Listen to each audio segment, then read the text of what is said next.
I'm really sorry. I don't know what happened. No problem. It kicked me off. Okay. Anyway, over to you. Over to you. All right. So we just started talking about this initiative that we have, and we are very, very excited to bring in more people, and we are very excited to work with experts in the field and help those experts grow, as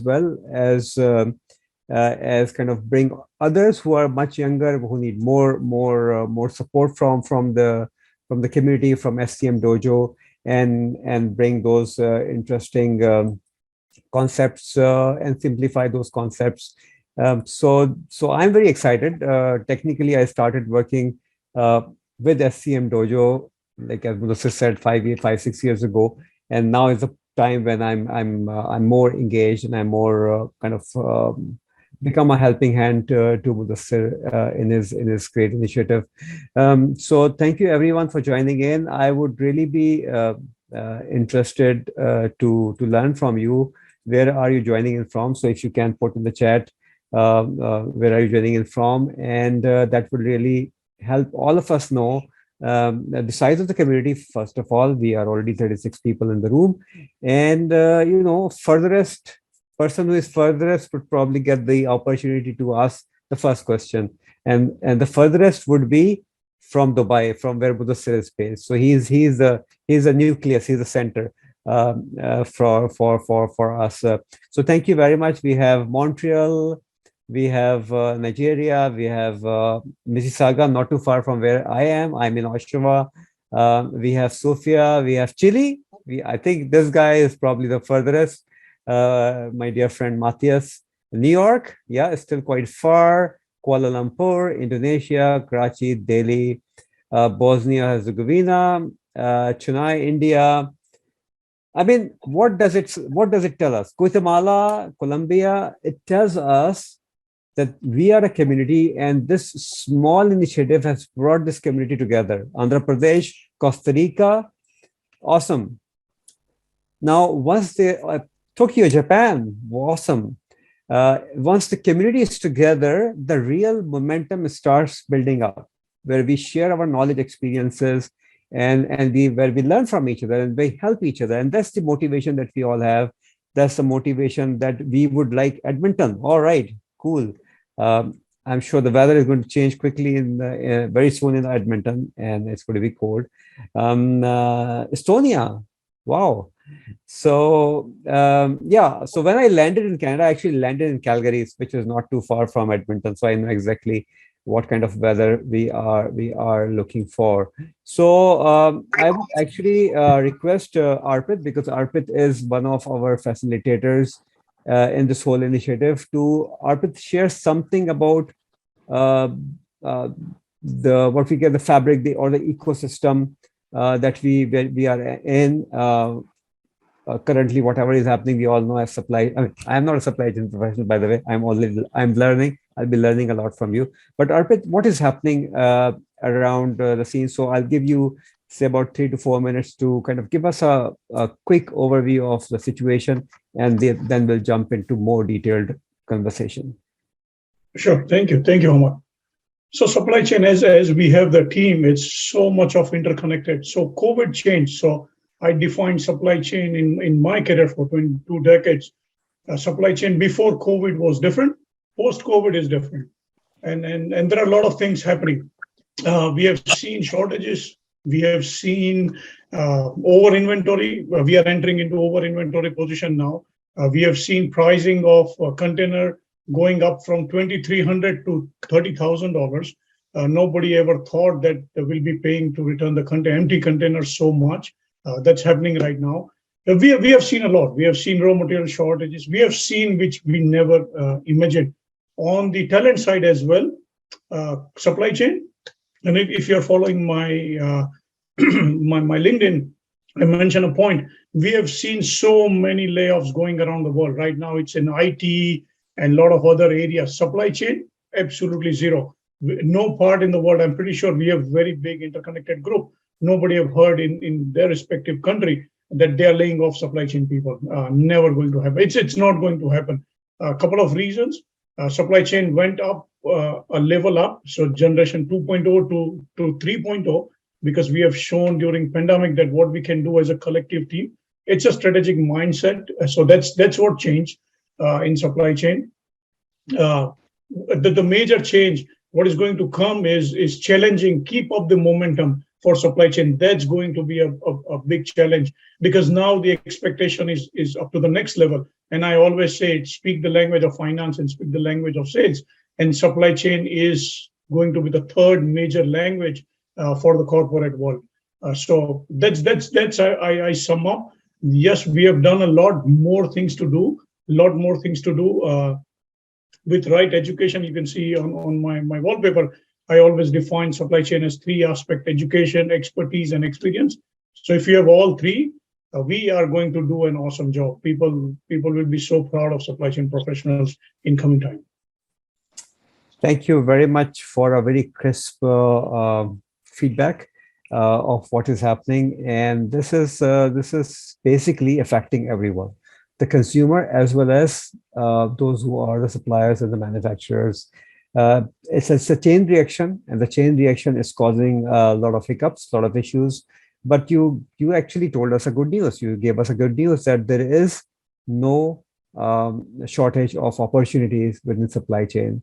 I worked in the development sector throughout my life, and I worked in some of the most difficult countries. And one of our focus was always to look at the problem. So where there is a problem, there is an opportunity. So because the industry has a problem, supply chain can solve that problem, and that's the opportunity that we all really need to tap into, using our skills and using our network and using the aggregators that are out there. Muddassir, what is your input to this, or how would you see supply chain growing, and what are like one or two very pressing needs that we have as supply chain professionals to look at going forward? Then the initial thought put together by Arpit is basically how the COVID has realized, I would call it, the importance of supply chain. I mean, if you go back, I have a theory which I basically talk about in most of my talks when I go. Supply chain as a function is at least 1.5 decades behind marketing or finance. So if you think about digital marketing, let's take it, right? So if a marketing person 15 years ago, the skill set required is absolutely obsolete right now, because the digital marketing, the social media, it has taken over because of what happened with what technology has done to the marketing function. Similarly, fintech. Fintech is now very, very different. Fintech means financial technology is very different what it was 15 years ago. But that doesn't happen with supply chain, right? Because, and I single-handedly, I'm quite biased, probably going to blame the big ERP players like SAP and Oracle, because they have not done enough innovation. They have captured 70-80% of the marketplace. So, and then they said, okay, who cares about being on cloud? Who cares about using AI, or who cares about using, machine learning in our ERP platform? But what COVID has done is highlighted the infrastructure problems which we have in our supply chain, right? So let's go back to the very basic of supply chain definition, which is basically we have to manage information flow, to manage material flow, to basically manage the money flow, right? So essentially, we want to become from a very, let's call it, disintegrated supply chain to integrate the supply chain, so we can talk to our suppliers better, understand our customer better, so we can understand their demand better, and we can supply them on time.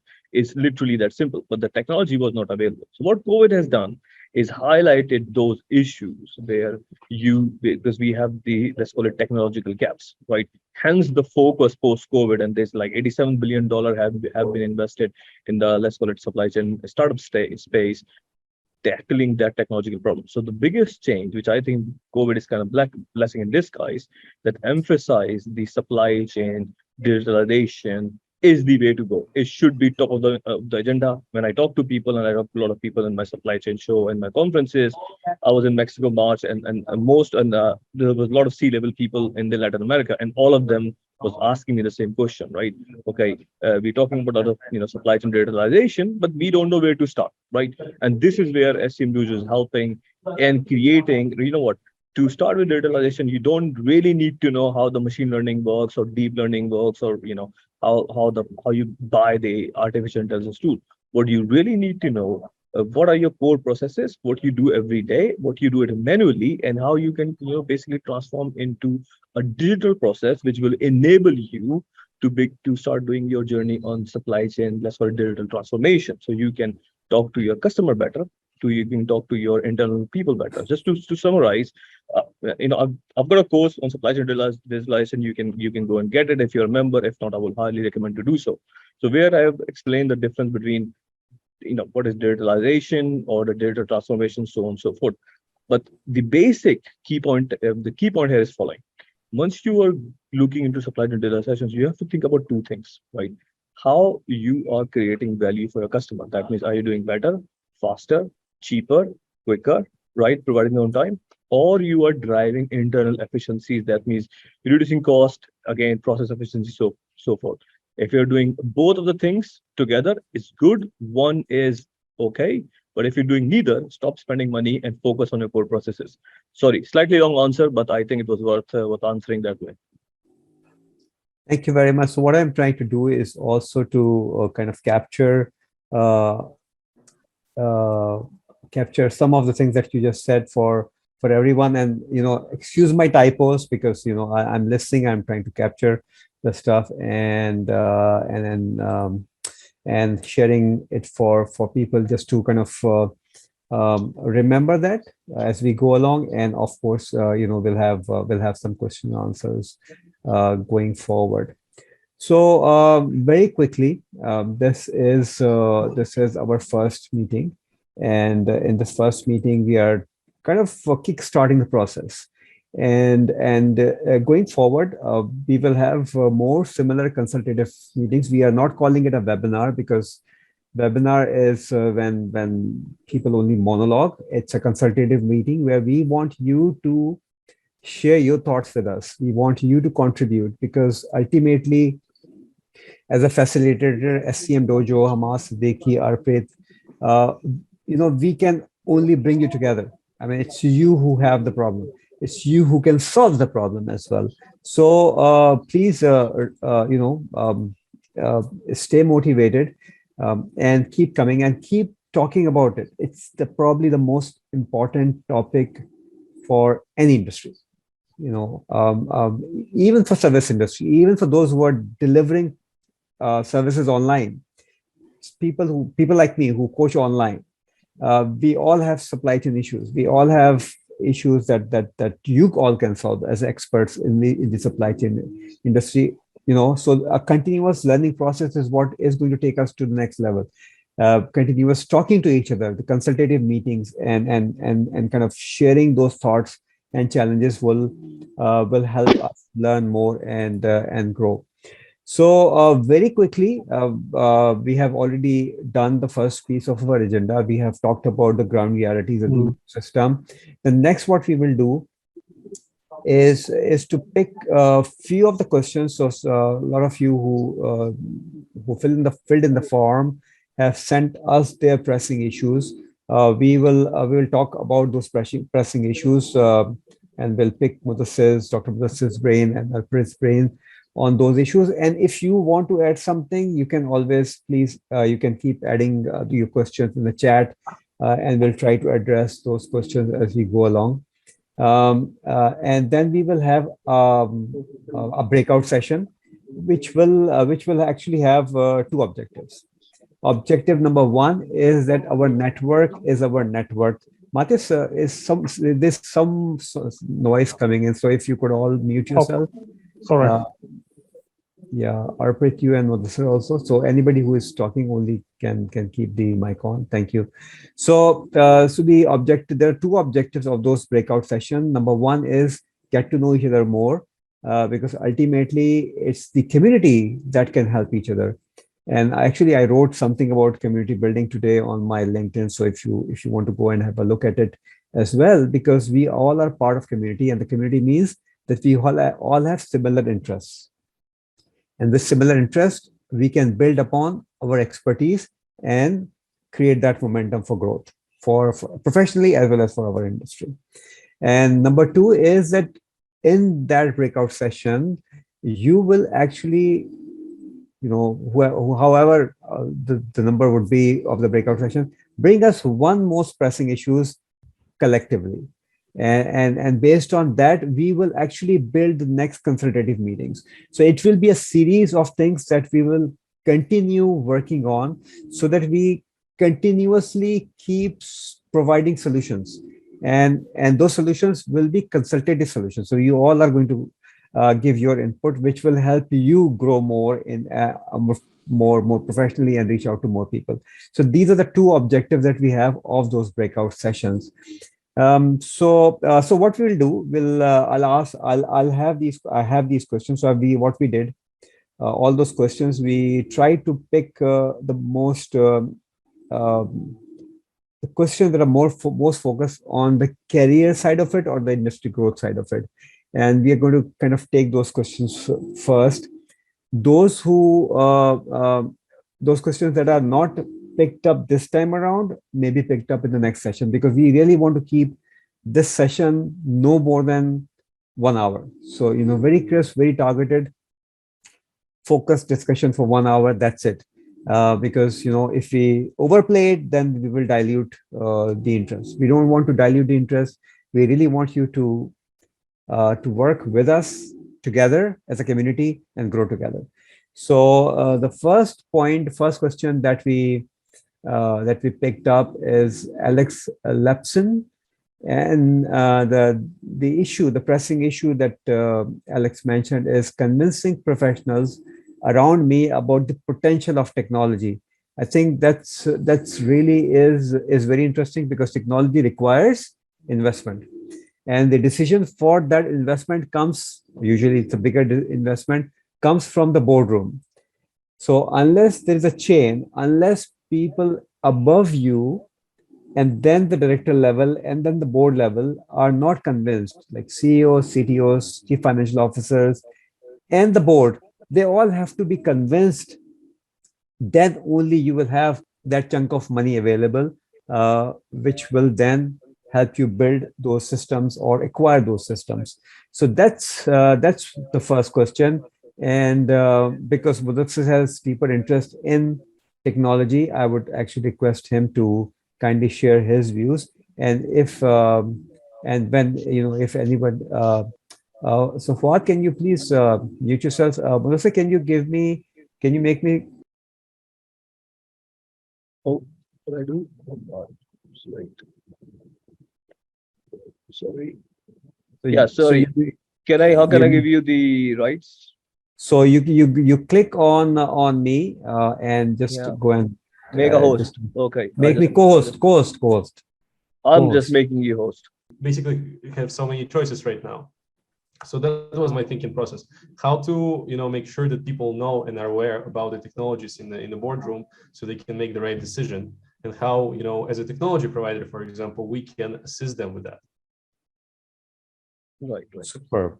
So good part. See, here's the thing. So, and I think I posted some recently, and it went pretty well on the LinkedIn, that people want supply to be agile. They want it to be responsive. They want it to be doing all the good stuff, but they don't want to put the money on the table. Okay, so it's all started with the business case, right? So rather than giving you like a theoretical answer, I'm going to share a true, let's call it case study or story, right? So when I was in Bridgestone, the whole idea was because the orders and everything was coming very manually, and there was a lot of issues in the accuracy of the orders, too many files, too many invoices, too many packing lists, and too many packing lists, so on and so forth. So we presented the idea, we have to digitalize from order to shipment, right? But the thing is, we only have ERP. ERP don't have, or which was SAP, don't have this capability. We presented the fact, okay, either we can go and buy off-the-shelf solution, or we can create our own, right? So we presented both options. Then we end up basically deciding we're going to create our own. So what we did is all started with the definition of the problem, right? So what is the problem we are trying to solve? So as the famous saying goes, right? If you know the problem is all solved. I'm recently reading a book called The Brand Story, right? And that's why we are changing our tagline. Right now we're gonna call it, and we help supply chain people to thrive or something. So what this book talks about, as a human being, we have two intrinsic needs, right? We want to survive and we want to thrive. So the problem I see with most of the, let's call it, the solutions we're offering is that they say all the technological stuff, right? I have machine learning, I have AI, we can do the integration, all that. This is a language most people who are not into technology don't understand. If you go Yeah. down to the level which can help them actually do two things. Remember, survive and thrive. That means survive means you're gonna make my life easier, and thrive means you're gonna make me help do better, right? So as a human being, we do not want to burn calories, right? We do not want to if you're gonna make me too much think, I'm not going to listen to you, right? Because you're boring me, right? So I'm not going to listen to you. So you have to make the message simple enough so I can understand your message. So I don't know what you do or what your product do, technology do, but if you say, as a human being, we want to basically stay in the crowd, because why all of us Mhm. two together?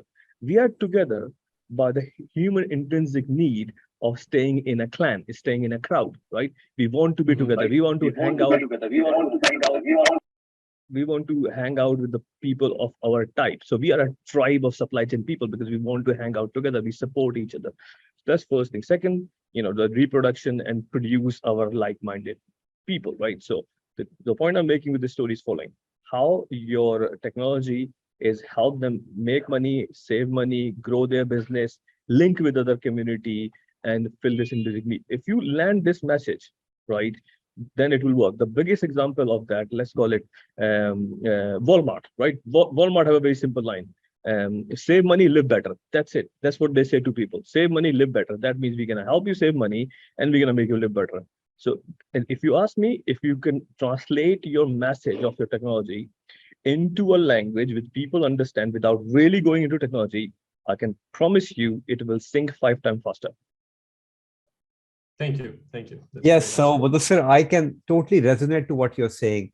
And having worked with board members and chairman of the board for so many years with, whatever I was doing previously, corporate compliance, corporate governance stuff. See, I mean, look at the reality. And when we look at the reality is that we need to take a step back and see why something is either more challenging and why is it not working. So if you could figure that out, then we have the solution. And in the boardroom, these are the people who make decisions, who have this power, who can sign off $1 million check for technology transformation, but they don't understand technology. They don't understand the value of the technology. So in my view, if you work upwards, but say I'm coming, upwork and kind of try to explain things in a more numerical manner. So the more numbers, this is the input and that would be the output. Maybe that could be one of the things to look at. So Sir. I just want to quote a quick real case study example, which I did recently with a customer, right? So everybody knows, or you might have heard a thing called RPA, robotic process automation, right? So a customer has a problem, which was they got about 7 people are doing documentation. So one of the tasks was, which is a very repetitive task, that they have to basically, when the shipment has happened, they got 300 container. They have to go online, put the tracking number of the shipment container, and find out the ETA, which is estimated time to arrival and estimated time to dispatch, and go back, enter into the Excel spreadsheet, and tell a customer that your shipment is late by that many amount, right? So they have to do for literally, I think about 70, 80 shipments a week, right? And there were 5 or 6 people doing it manually. And updating the document and sending them updates, you're late, and so and this issue is pretty common actually. What you can do is you can say, okay, you can use RPA. Basically, you can create you can use, I think, one of the RPA tools. I don't want to name anybody and promote anybody, right? But for example, you can pick one of the RPA tools, which you can create a username of that, and then what tool will do, it will go to one of the shipping company website, let's call it Maersk or Hapag Lloyd and so on and so forth, put the number in, take out the information of tracking number, and then feed that back into the ERP system. So whatever your reporting system available, it will appear automatically. So by doing that, they have saved 50 hours per week, which equates to around, I think, 15 euros per week. So we are not basically getting people, we're not sacking anybody, right? We're not letting people go. We just did the calculation of how many time you're going to save. So your people are going to do something else, be more creative. So overall, they end up saving 65,000 euros.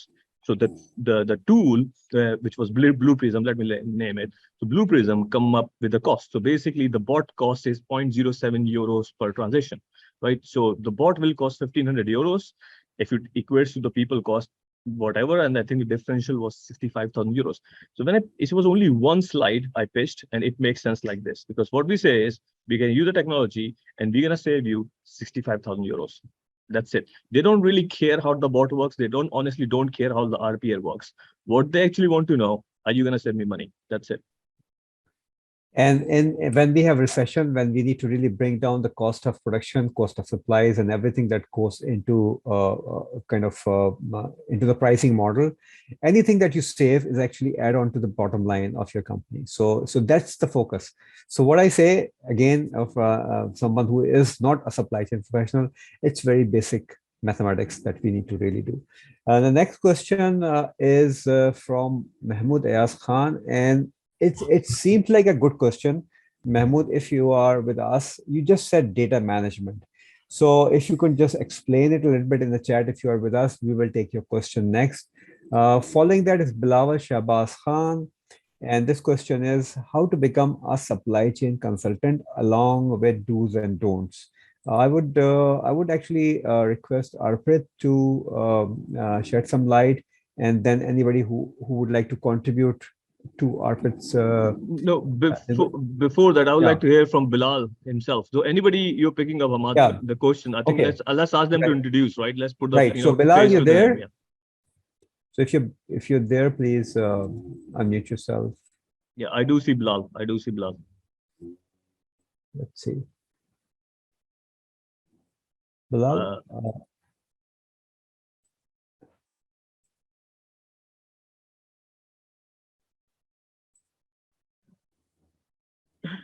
So it's not Bilal, it's Bilawal. Bilawal. All right. So he's not with us. So why don't we pick people who is on the call? I think the question. Right. So I would not know. So is Mohammed Adil Dalvi with us? You have a question. If you are with us, please unmute yourself. And the question was, is it must to learn technology skills such as R, Python, or even Tableau to mastering Excel is Excel enough? This is the question. I think, Muddassir, I would suggest, this is like a first meeting that we have, but I think the momentum is great. There may be people with us, there may not be people with us whom we can share the recording of this thing. But the questions are great. So let's start addressing those questions. All right. So Arpit, please go ahead. How to become supply chain consultant? That's the first question we take. Yeah, consulting nowadays, as I said, supply chain has become a strategic mindset game, right? So consulting in supply chain has moved a little bit to the next step, I would say. So for being a good consultant where your client will see the value, what you need is to understand the entire business operations, including finance of the team and marketing of the team. And this goes back to a little bit of Alex's question is, you need to show the board member why your consulting expertise is the best return on investment for a company. So if you want to become a good consultant, you need to show the numbers before even they jump in and buy your services. It's not, they cannot solve the problem themselves. We know that sometimes they have the capability, but they don't have time. They don't have the capacity. So capability and capacity doesn't exist, either of them. They go to a consultant. That means a consultant needs all around 360-degree views to solve the problem, not just what they have today, but what's going to come tomorrow. And one of the example I'll give is I'm doing one project with data analytics. One company gathers so much of data, and when they started, they get confused and they don't know what to do with the data. Supply chain data is a big headache with more regulations coming in. So first thing I asked them, who's maintaining your item master as an expert? And nobody's doing it. It's scattered around all other department, and poor logistics or supply chain holds that data because they have the major input. They put the lead time, they put the cost and blah, blah, and whatsoever. So good consultancy means you start with where you are. So that means you need to understand where the inputs are coming from, who's your participative, who's your best partner in the company, to where you want to take the company and what's inside for each department. So if you do consultancy only for supply chain, you might have pushback from sales, you might have pushback from board. But if you understand the process and able to sell your good things, what you are doing as a whole package, you will have more buy-in. You will show as an hero. Plus, you will able to make a difference. Sustainability is another one where people take experts' advice, and supply chain can do an amazing job because that's what we do. That's what we thrive. A supply chain is all about positivity. So if you go on to be a must-have is the positive mindset. Go with a positive mindset. Listen to all the problems. I won't say problems, all the challenges from different departments' perspective, and try to solve their problem. Don't. You have a big list of don'ts. Don't think that you can solve entire world's problem. It's not possible. Supply chain is still not at the level where we want to see them. Supply chain has a lot of constraint, budgetary constraint, education constraint. A lot of different departments will have different thinking about supply chain. So make sure you don't jump onto somebody else's foot and try to figure it out, their problem, before even you understand that problem.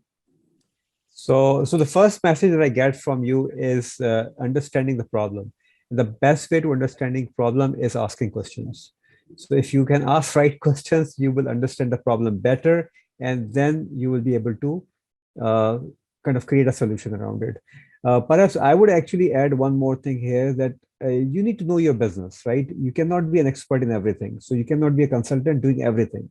So your niche or your specialization is going to play a big role in kind of helping you stand out in the community. And there's a lot of scope. Believe me, working with SCMDOJO for a little while, I can now see the potential for supply chain consultants globally is phenomenal, and a lot of it is actually being done remotely as well. So you can be anywhere in the world and still work. Muddassir is laughing. Yes, please. Yeah, it's not laughing. I'm smiling, and then it's a very good question, and I can tell you what. So we at the SCMDOJO, you will see very soon, right? We are right now developing, and our experts. I don't know if you've seen or not. So if you go to Academy, you're gonna see expert page where we have Hammad and few other people. What you will see is we are creating the world's first supply chain expert marketplace. And it doesn't mean you don't have to be full-fledged expert, right? I mean, the thing with the consultancy is the big four has almost ruined the market, right? Again, probably they don't have competition. And unfortunately, the gig economy has taken over for a decade. The gig economy exists in basically in almost everything. It was very much IT and graphics and digital and video, like Fiverr and Upwork. But if you think about it, the whole gig economy is now very much nicely transitioned into a professional space. So if you go and check out a website called UpCounsel, right? So UpCounsel, where you can find around 2,000 experts of legal providers, where people like me who can't afford a full-time lawyer, and if I need some help, for example, creating an intellectual property document, whatever, I can go hire them, pay them, $750, and the quality is as good as full-time lawyer, right? And this is where the world is heading. So we're gonna do the same thing, right? So, and this is one of the, let's call it, one of the jobs of Hammad Siddiqui is to manage and bring the experts in. So the point I'm making is following. So even though, for example, you are a very good demand planner, you are a very good analyst, you have a very good job, awesome, right? Keep the job, make money, but then you can also help us and become our, let's call it SCMDOJO experts, and maybe help other people doing a side gig, because this whole old school of you work for me, you work with me full time, and you're not going to work for anybody else, it's gone. That's just, frankly speaking, BS. That doesn't work anymore, right? So I'm working as a full-time. I'm also working as a consultant. Hammad Siddiqui got his own business, and he's also engaged with me. This is the way the world is going to go. So if you are an expert of something, and then you can help other people, that means rather than leaving your job and becoming full-time consultant and then struggling how to find money for your living, you can start with us. Start selling what you're good at, right? It may be coaching, it may be consulting, it may be just advising people how to create a business case for transformation. Whatever your skill are, we're gonna help you convert into a service, and we're gonna help you promote. So more to follow. Stay tuned. Beta launch will be happening in September, October. Touch wood, but like any other IT project, it got late. But it will happen in 2022. I can promise you that. So the first place where people like you, supply chain professionals, could actually present your case as a consultant, right? So your question is addressed. You will have a space, Basically, Muddassir, you touched upon this point. We have 42 people in the room. Anyone interested in learning more about it or being part of this this network where we will be working with these consultants and help them put their profiles up and kind of aggregate those profiles. Please keep in touch with me. You can always drop me an email. So I'm just sharing my personal email. So you can just add the subject line SCMDOJO experts, and I'll address that. And you're absolutely right, Muddassir. I'm based in Canada. You're based in Dubai. We haven't met in years, I think in about 4 years' time, and we're still working together. So that's the beauty of this whole system. And I remember, and I listened to that video from late Jim Rohan on almost on a regular basis, so that it keeps reminding me. And the video, it's this one quote from him is, "Pave your roof when it's not raining." And if we start paving our roof, our leaking roof when it's raining, we won't be able to pave it, right? This is the time that we have to build a side hustle. And when we build our side hustle, it starts sometime, it becomes our full-time interesting opportunity. And people are making millions of dollars of their side hustle. So we have the next question coming up, which is from Adil Dalvi. So Adil, if you are there, please unmute yourself. And of course, the question is it must to learn technology skills such as R, Python, or even Tableau, or mastering Excel is enough? I think it's we actually need a shorter answer to this question. So whoever, Arpit, yes, please go ahead, Arpit. I'll go. Sorry, if he wants to ask question himself, but if he's there, then that's fine. If he's not, okay. So he's not there. He's not there. He's not there. Okay. So I'll answer from the talent perspective. It all depends. It depends on your workplace. It depends on which area of the supply chain you want to gain the expertise. If you are, as I said, working on ERP systems, or you are working very closely with sales and marketing team, then you will need all this nice tool. Excel is good enough. I've not seen anything with R and Python. I've worked with a lot of different experts, and I started placing them as well, but they don't bring any extra value to the time invested into the as of today's supply chain. Supply chain is still growing. It's still getting all the data, getting the attention, but adding extra value, it helps if you have time and if your interest particularly goes that way. But if you master the Excel, regression analysis, the forecasting, the basics of it, a little bit advanced data analytics tool, you can do very well in supply chain as of now. Moving 5 years, yes, data analytics will be the future. If you want to work at Amazon, you need to have R, you need to have Python. Netflix supply chain department works on Python. Amazon is Python.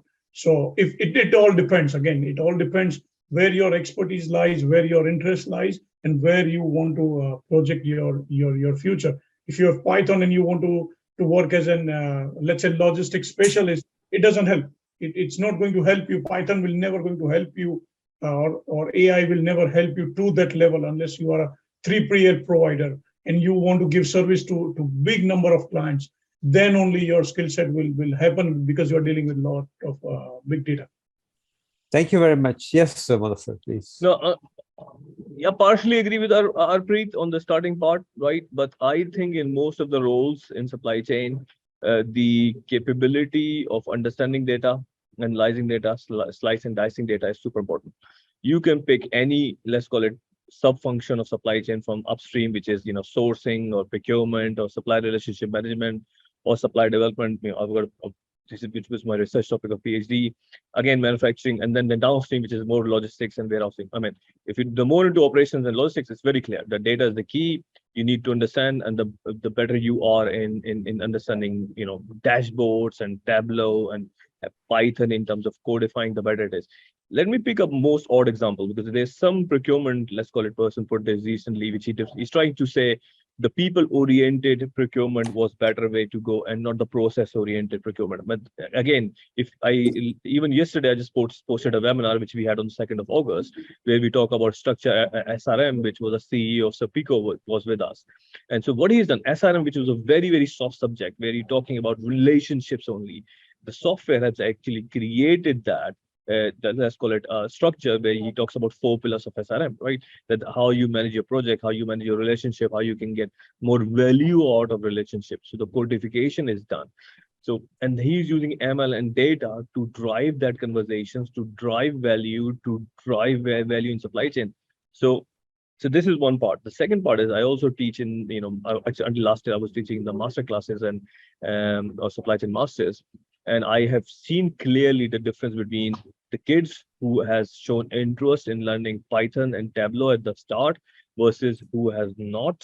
There's a big difference in capability, and the ones who was learning has a better chance of getting better jobs and progressing further. So I'm not going to lie to you. You're going to survive without this Tableau and Python. Yes, you might survive, but can you thrive? The answer of that is unfortunately no. So my recommendation is go and learn. Awesome. So, and again, learning is a process.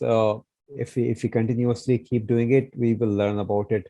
So the great responses. I think having 2 people who have a difference of opinion actually enriches the discussion. So thank you for that. We have 2 questions. I think about 2 questions that have been asked here in the chat. So I'll come to those questions in about 5 to 6 minutes time. We'll do the breakout sessions. Okay, so very excited for that. So stay active and stay awake and participate in those breakout sessions. So is Prat Pethini with us? If you are with us, please you can ask this question. If you're not, then the question is very interesting. So I'll still pick it up, and I'll actually have a very quick response from Muddassir on this. And the next question is from Samuel Gieletti about operational research. And so you are not here, but I'll still ask the question. So the question is educating the industry on upgrading the approach to warehouse automation and think flexibility and utilization with warehouse robotics. Muddassir, you've already touched upon it in earlier. What is one thing that we all need to understand that is going to really build the conversation about the importance of using robotics? So you can be very complex, but what is one very basic thing that others will understand? Yeah, I think it's all about the ROI, right? So I have seen the first automated warehouse 15 years ago in Germany in Mechanine. So this concept of the, let's call it automated warehousing, where the robots is picking parts, weighing the parcel, segregating the parcel, almost doing a quality control and picking job. It's not new. It's been there. I've seen it personally using it. The issue is the investment needs to justify the return on investment, right? So if you are, let me say it, if you're even $100 million business, right, which is a good medium-sized business, and you are into distribution, right, which I know, but in this, even at that level, the current cost of automation and robotics doesn't justify. So the short answer is, it is the way to go. There is a lot of good technology available. There is not a lot of new pillars are coming in, but the problem is the technology still is so high that unless you are a 500 million euros or dollars above business, right now, the cost doesn't justify the implementation, right? The cost needs to go down. So the quicker the cost goes down, the sooner the adoption, but it is the way to go. That needs to happen. Awesome. So next question. Just to say, I'll add something, because I've worked for 10 years in automated warehouse. I've done 3 projects to do the warehouse automation, robotics and VLMs, vertical storage units. So I know. So one of the key point is not just the cost. When you are selling to your company, or when you are considering the project, try to figure out the efficiency you are going to gain, and if you can bring in any competitive advantage. I'll give you an example. When I was doing that project first time, my CEO came to me and I said, Arpit, budget is not a problem, but what's the worst and the best thing you are going to bring? Because what I can see, you bring in automation and we have to let go 3 people. In our company's culture, that's not That's not a way to go out. We cannot let go people. And my argument 7, 8 years back was, no, if you add the technology, you are actually going to add more people, because now you will be competitive. Your cutoff time to ship an order is 4 o'clock. With automation, you will be able to complete that task by 2 o'clock, and you can start accepting new orders, which you can ship it the same day. That's how Amazon invested their money into automation. So it's not just the money, it's not just the ROI. But again, as I said, look at the 5-year growth, because 5 years is kind of long term. And if you show a consistent progress for the company as a competitive advantage, you will be able to sell any technology, any warehouse automation project. Just my 2 cents. That's a great input, Arpit. Thank you very much. We have Samuel in the group. So Samuel, please unmute yourself and ask your question. You asked this question about operational research. What exactly do you mean by that? And then we'll please go ahead. Yeah. Thanks again for inviting me. So my question, I personally am working on a few SNOP tools like Kinaxis and OM Partners and O9. So I'm kind of doing the implementation for that. So I've seen clients who have been very picky in terms of applying OR models for optimization, scheduling, network optimization. And there are other companies which are still running on old school Excel. So is it too quick a step to actually probably showcase in your resume your interest towards OR modeling, or is it just that once you show up a fancy presentation with probably saying that this will be your demand, your supply chain gets balanced, and you'll get this revenue, would that be enough and then convincing a company or an organization to go for digitization? Yeah, so I'll request Muddassir to address it, and let's be quick in this. Right. I think this is a complex question, and there's not a short answer, right? So here's the thing. I think you mentioned quite a few big players, your O9s, your Kinaxis, and all that. And these tools are designed to solve complex demand forecasting structures, complex business problems. Let's call it commerce demand forecasting problems. And if you think about, if you go down the tier, I mean, I think Kinaxis and O9, they are all 300,000 million euros plus license fees. So again, unfortunately, come down to, if you're $100 million, $100 million business, you're not going to touch it. You have to be $500 million above business to start using that, because your business is complex enough and you cannot manage into Excel spreadsheet. For example, I was working for Eaton and I was a division supply chain manager for a $750 million business. There was no way we could have run SNOP on the Excel, right? Because we have 11 different plants, 4 different distribution centers. So we had to go and buy a piece of software to justify that. And it was working, it was great, and it is right improvements anyway. But the issue is where I can see there's only 2 or 3 people know this complex software.